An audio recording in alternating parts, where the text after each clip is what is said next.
To a Target 8 investigation tonight, the state attorney general's office is trying to determine whether to reopen the investigation into the killing more than 3 decades ago of a black teenager in St. Joseph after a new witness came forward. The 1991 death of Eric McGinnis led to racial tensions and claims of a police cover-up.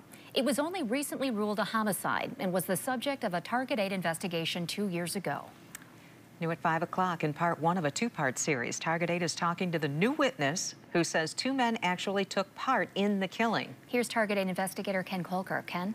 Emily and Sue, the man who recently came forward, said he had kept his secret because of threats made against him. He does not want to be identified. The man he names as an accomplice in the killing has never been investigated in this case and denies any involvement. The original detective questions the new account, saying the details do not match up with what other witnesses have said. I was hanging out right in the very corner. The man who says he watched the fatal confrontation says it all started when he was smoking pot on the roof of a building in downtown St. Joseph with the perfect view of the club, a hangout for teens. I had a bird's eye view. He was 15. He says he saw Eric outside talking to girls. Eric, who was black, was also 15, lived in Benton Harbor, a sophomore at Benton Harbor High School, a member of Junior ROTC and the NAACP. He sang in his church's choir. I'd seen him all the time at the club. It was just after sunset, he recalls, on May 17th, 1991. For reasons unclear, he says Eric took off running north. Minutes later, a crowd of white men left the club. Curtis Pitts, then 19, among them, he says. He was alert, mad, mean. It was like everything all in one. Pitts was publicly identified just 2 years ago as the likely killer, but has never been charged. He died by suicide in 2003. The new witness says that moments after leaving the club that night, Pitts was in a pickup truck in an alley directly below him. I could have spit on their car. He says Pitts was talking to the driver of a car that was stopped and facing the other way. Curtis was out hanging out the window saying, "Help me find this." The driver of the other car, he says, was the man who later helped with the killing.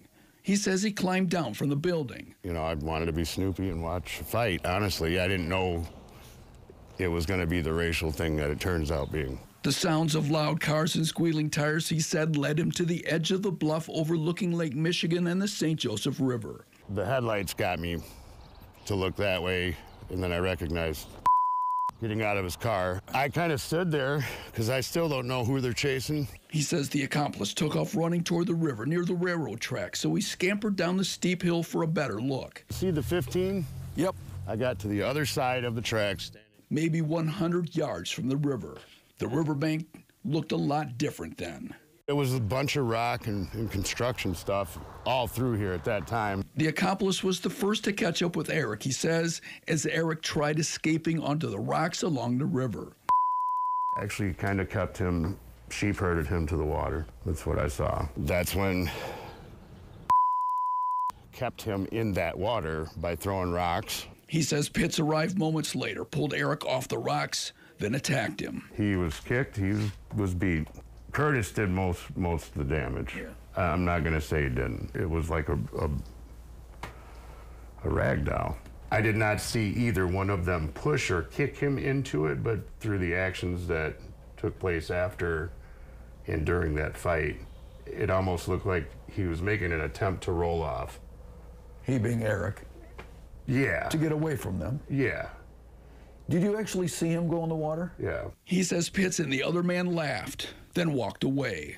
He has no doubts, he says, about who he saw that night. Not one bit. I watched it from those tracks and knew both. And it was a small town. You kind of know everybody.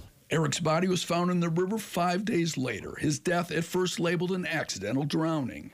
Some in Benton Harbor, including McGinnis's family, believe the death was racially motivated.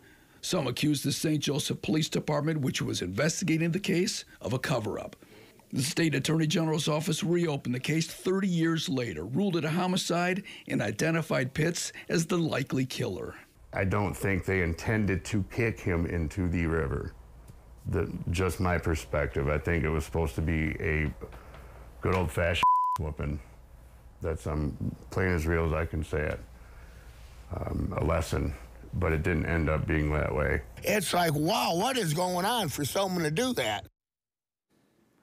Tonight at 6, hear more from the man identified by the new witnesses, the accomplice. I'm Target 8 investigator Ken Kolker.